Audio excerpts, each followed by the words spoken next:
안녕하세요. 오늘 여러분과 함께 깊이 파헤쳐볼 주제는 바로 카카오입니다. 네, 대한민국 IT 산업의 정말 중요한 기업이죠. 카카오의 현재와 미래, 여러 심층 분석 자료들을 바탕으로 그 핵심만 딱 짚어드리겠습니다. 이번 딥다이브의 목표는 아주 명확해요. 복잡한 재무 상황이나 또 숨가쁘게 변하는 전략 속에서 카카오가 진짜 어디로 가고 있는지, 특히 요즘 정말 뜨거운 감자죠. 인공지능, AI 전략, 그리고 또 만만치 않은 규제 환경. 이게 대체 어떤 의미인지 좀 속 시원하게 풀어보는 겁니다. 네, 정보가 너무 많으니까요. 여기서 가장 중요한 통찰, 저희랑 같이 한번 건져 올리시죠. 자, 그럼 바로 한번 뛰어들어 볼까요? 지금 카카오는요, 어떻게 보면 굉장히 중요한 기로에 서 있습니다. AI를 미래 성장의 어떤 열쇠, 핵심 동력으로 삼겠다. 그러면서 동시에 우리한테 아주 익숙한 서비스죠. 카카오톡. 이 카톡 중심의 본업 경쟁력을 다시 강화해서요. 수익성, 그리고 시장의 신뢰, 이 두 마리 토끼를 다 잡겠다. 이런 목표를 세웠죠. 네, 맞습니다. 그 배경에는 사실 재무적인 고민이 좀 깊게 깔려 있어요. 보면 매출 자체는 꾸준히 늘어난 것처럼 보이는데 이익, 그러니까 수익성은 꽤 불안정한 모습을 보였거든요. 특히 2023년 기억하실지 모르겠는데 이때 대규모 투자 실패 같은 게 좀 겹치면서 1조 원이 넘는 순손실을 기록했어요. 1조 원이요? 와. 네. 이게 그냥 단순한 실적 부진 이 정도가 아니라 이대로는 안 된다는 아주 강력한 신호였고요. 지속 가능한 수익 모델을 빨리 찾아야 한다. 이런 절박함을 보여주는 사건이었다고 할 수 있죠.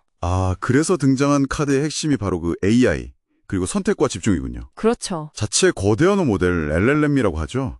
카나나 개발에 막 힘을 쏟고 있고 또 하반기에는 우리 사용자들이 직접 이렇게 체감할 수 있는 B2C AI 서비스도 내놓을 계획이라고 하니까 좀 기대가 되긴 합니다. 그런데 이게 단순히 그냥 기술 트렌드 따라가는 거, 그건 아니겠죠. 바로 그 점이 중요합니다. 이 AI 투자는요, 그냥 기술 도입한다? 이걸 넘어서요. 최근에 겪었던 그 수익성 확과 문제 있잖아요. 네네. 그리고 점점 더 거세지는 규제 압박, 이 두 가지 큰 문제에 대한 카카오의 어떤 핵심적인 답변이다. 이렇게 해석해야 합니다. 과거에는 이것저것 다 하는 문어발식 확장 전략이었잖아요.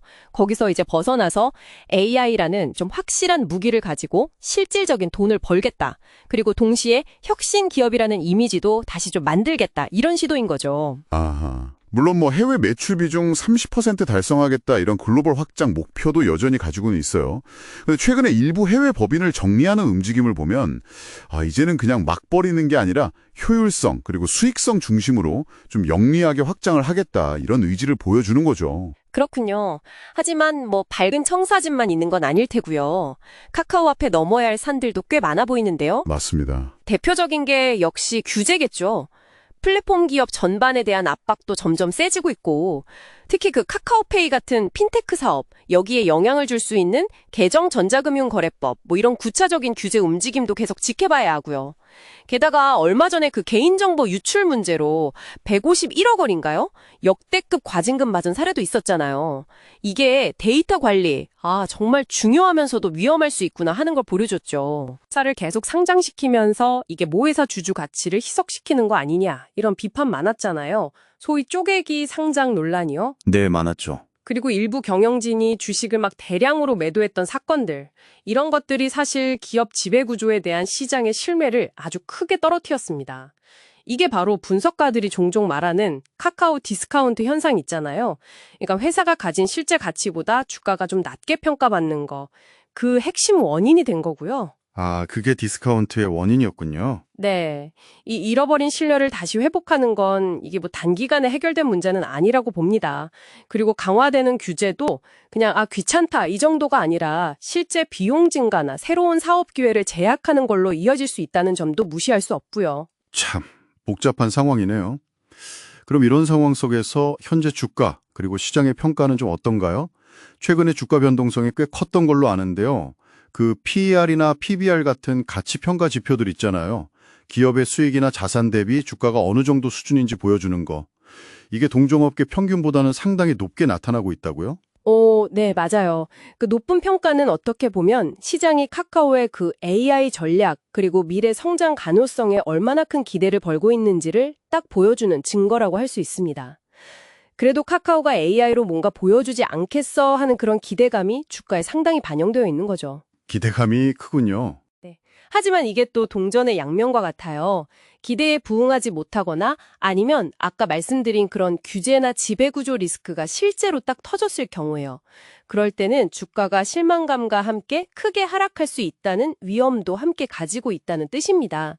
그러니까 기대가 큰 만큼 실망도 클 수 있는 뭐 그런 상황인 거죠. 자, 그럼 한번 정리를 해보죠.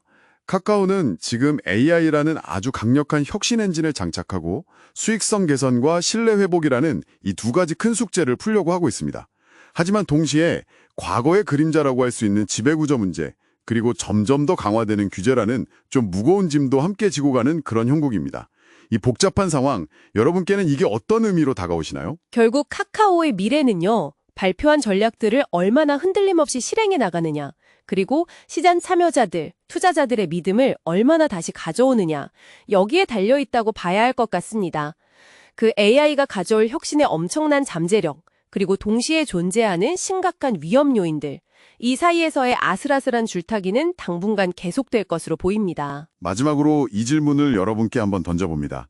우리가 매일 사용하는 카카오톡 같은 서비스 있잖아요. 이게 AI와 결합했을 때 과연 어떤 모습으로 진화하게 될까요? 그리고 그 변화가 단순히 기술 업계뿐만 아니라 바로 여러분의 일상적인 디지털 경험을 어떻게 바꾸어 놓을지 한번 상상해 보시는 건 어떨까요?